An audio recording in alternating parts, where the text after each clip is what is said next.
If love really is blind, then why is the cast so attractive? And what did the contestants get up to behind the scenes? According to the show's creator, Chris Colin, the principle at the core of Love is Blind is unplugging devices so that people can have more meaningful conversations. In an interview with Entertainment Weekly, Colin explained that technology, those dating apps, make a lot of people feel very disposable. It's a very surface-level experience. So the first rule of Love is Blind is no outside media, meaning no phones, no TV, and no Wi-Fi. And before anyone meets in person, the show's contestants get to know each other through a series of conversations in specially made soundproof pods. As Colin told Entertainment Weekly, they can't touch each other, they can't see each other, but it's almost as if they can feel one another's presence. Looks won't play a factor. We've taken away your devices. Filming begins with 15 women and 15 men. For the first few weeks, the entire cast lives on set, divided by gender. In a process similar to speed dating, everyone rotates through a series of conversations in the pods that last no more than 10 minutes. Each person starts to narrow down whom the contestants they want to keep talking to, and pairs who do connect end up spending a lot of time in those pods. Chris Colin told Variety, "They were there pretty much 24/7. It's funny because we would encourage them to take breaks. You gotta eat, you gotta get some sleep, but they didn't want to." Once a man or woman proposes, they get to meet face-to-face for the first time. 6 of the engaged couples are then followed for the rest of the season. After a romantic getaway to a luxurious resort in Mexico, the contestants return home. While sharing an apartment with their future spouse and preparing for an imminent wedding, they are forced to find out whether their relationship could work in the real world. Colin told E! News, "We liked the idea that if you started with pure love that was focused on just who that person was, could that love stand the test of time and survive the outside world?" Some viewers might have wondered if those intimate pod conversations were coerced by producers, but according to the show's creator, producers do everything they can to make cast members feel comfortable during their time in the pods. Colin told Variety, "We wanted them to make the decisions and them to control their destiny. They were never interrupted in terms of like a producer saying, 'Hey, talk about this, talk about that.' They just did what they wanted to do." However, producers were on hand to help cast members make their time in the pods feel like real dates. As Colin told Variety, for example, if someone said, "I love Italian food and I'd love to have an Italian dinner with my date," we would get some lasagna and arrange that. We really wanted them to feel like it's their own thing. For season 1, producers actually started out with about 40 to 50 people in the casting pool, with Chris Colin telling E! News, "There was a certain point where we did a whittling down of people just to focus internally on the people who were really connecting, to allow them more time. Those who didn't get engaged by day 10 were cut from the show, as there is a limited amount of screen time available in which to tell people's stories." The creator revealed to the Los Angeles Times, "We probably have more footage in a way on this show than we do on any show I've ever been a part of. You're seeing 10 hours of the journey across all the couples. Obviously, we're picking and choosing what we feel like, ultimately, are the most relevant storylines.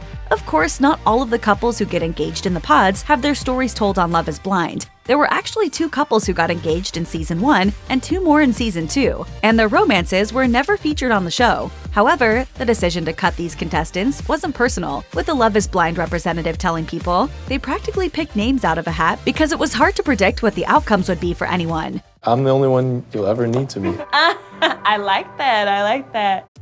It seems that Love is Blind really can help some contestants find love. For instance, Cameron Hamilton and Lauren Speed, who tied the knot on season 1, are still together.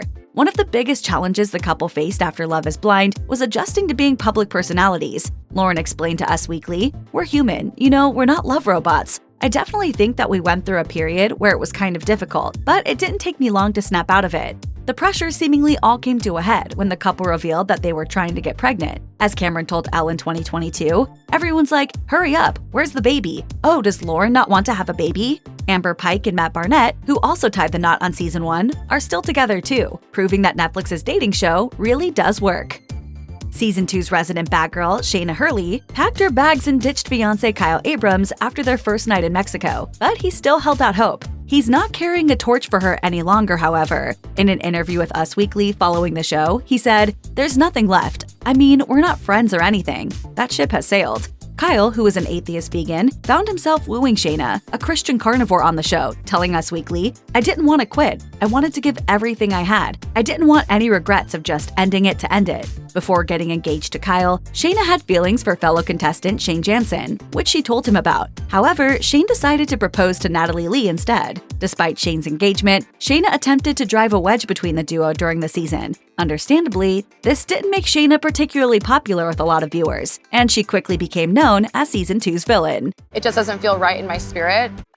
The entire Love is Blind set is designed around the pods, and when they're not dating, the men and women have separate living areas, each with a designated lounge area where the contestants can hang out in between dates. Speaking to Refinery 29 about their downtime, Lauren Speed revealed, "We did everything. We baked, we had a twerk class, we would just have conversations, talk to each other about our experience, play pool. It was literally a sorority." Meanwhile, Season 1 contestant Kenny Barnes told the outlet, "I baked a cake for the guys because I love cooking and stuff like that. We're getting 4 hours of sleep on cots. We'd wake up and go for runs. Like, we've got to get blood flow going or we're gonna lose our minds." Basically, it sounds like quite the bonding experience.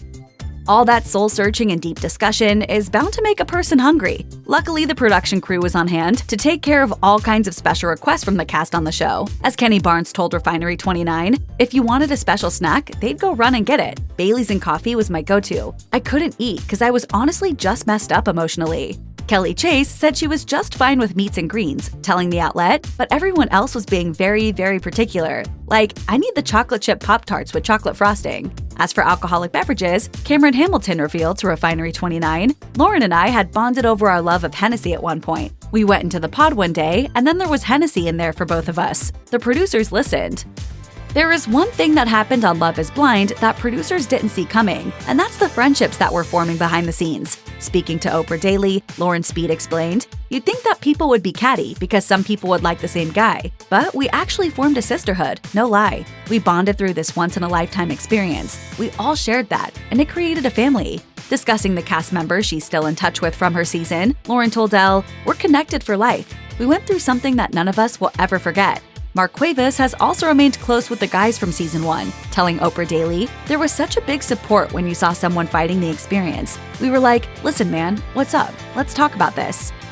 Love is Blind forces couples to get to know one another without ever seeing each other. And for creator Chris Colin, this was crucial to the show's success. As he told E! News, "One of the ways that relationships go wrong has to do with many surface things. However, many people have criticized Love is Blind for its casting pool, which mainly consists of generically good-looking people. Did you ever think that maybe there's more to life than being really, really, really ridiculously good-looking?" Love is Blind certainly isn't the first reality series to be criticized for its narrow ideas of beauty, but it seems to have followed in the footsteps of shows like The Bachelor that have historically lacked diverse contestants. As one writer at Vice bluntly asked, "If love is indeed blind, and this show aims to challenge us to see beyond physical attraction when it comes to finding a partner, where the hell are the uggos to prove their theory?" Meanwhile, a Marie Claire reporter acknowledged that physical attraction can grow over time with the right person, adding, "But why not celebrate the range of people who exist on this planet? Why champion traditional definitions of beauty while claiming not to prioritize looks?" Defending the series and the connection some of the contestants have made on screen, creator Chris Colin told Oprah Daily, "This is a show where the participants know everything about one another, where they choose one another." Of course, the jury's still out on whether you can really know everything about a person you've never seen and have only spoken to through a soundproof booth for 10 days.